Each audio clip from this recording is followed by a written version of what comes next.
You are the reason I am where I am today. You all are why I am here, why I'm still here.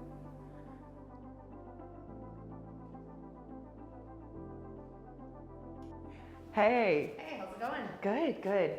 Hey, so I just wanted to talk a little bit more about conversation we started the other day about Logan. So I met Logan, he was like 13, it was like 2016.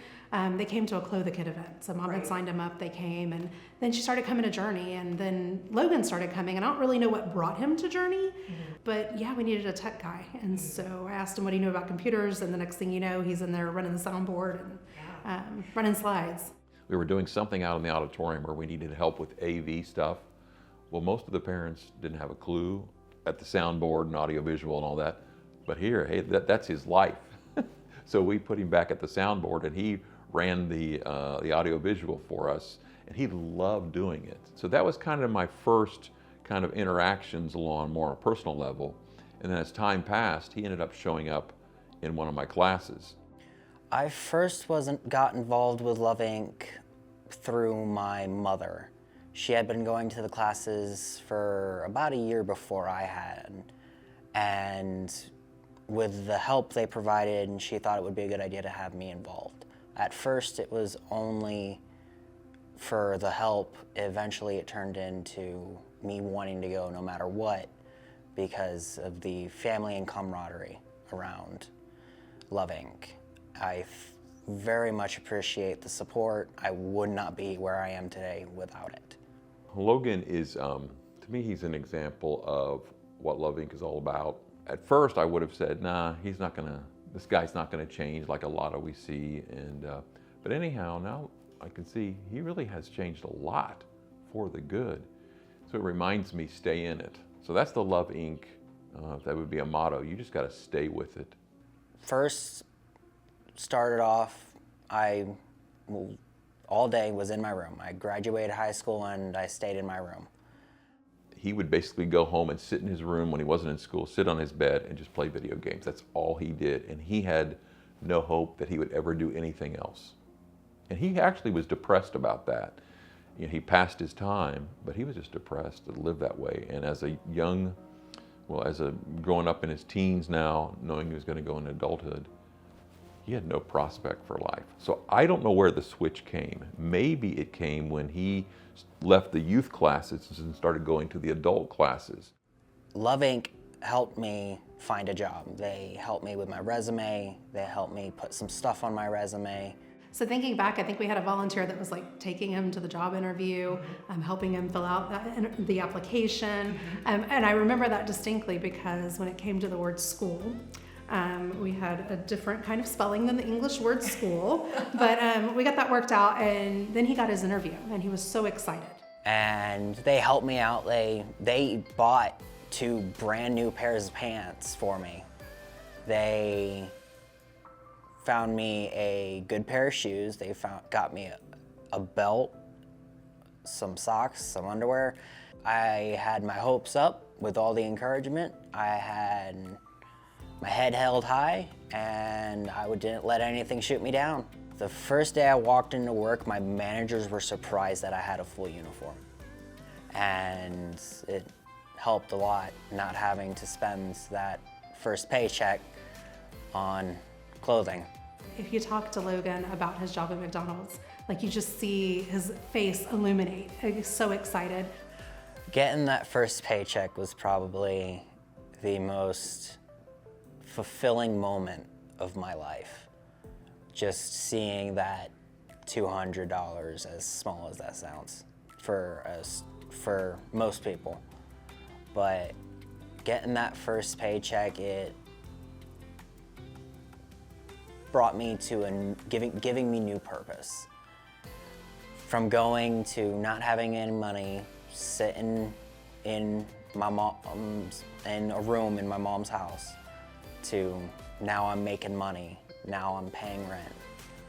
It was a huge, huge stone in my life, knowing that now I have a life.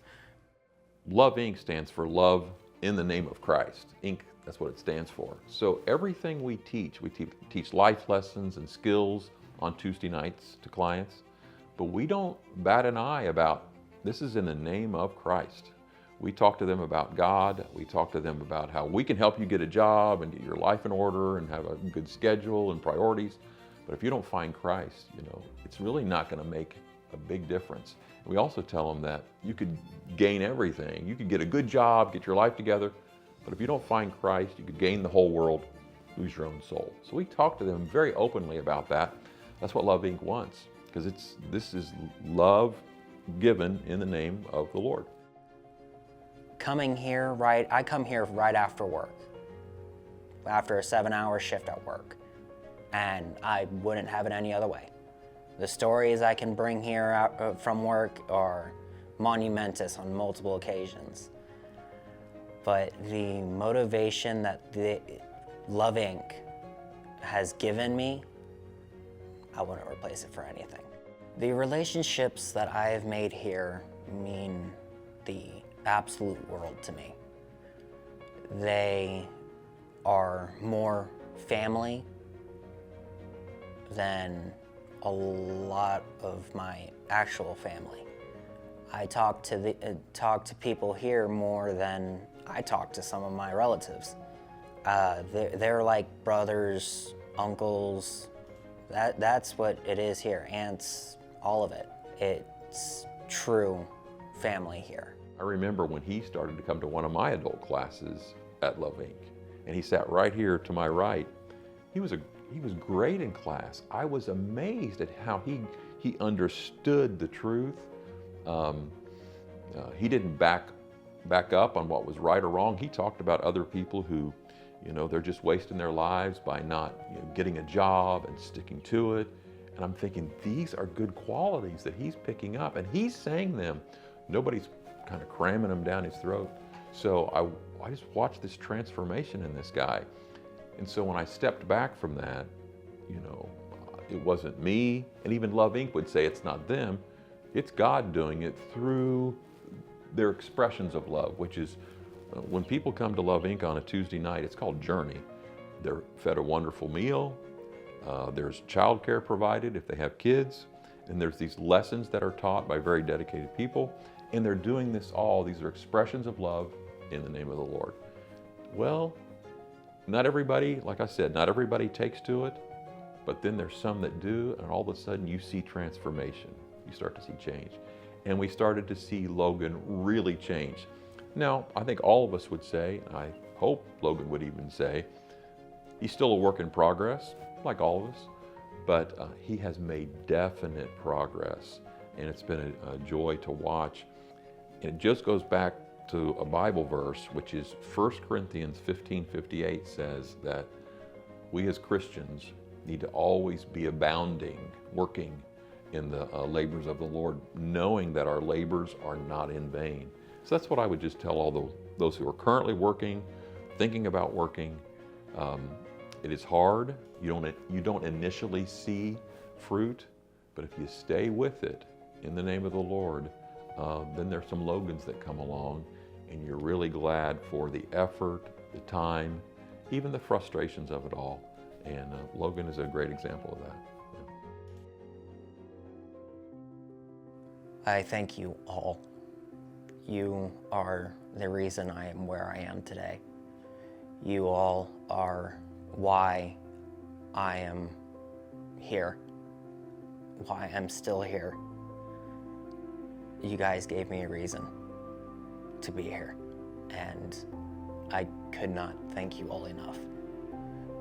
Without you, I don't know where I would be. And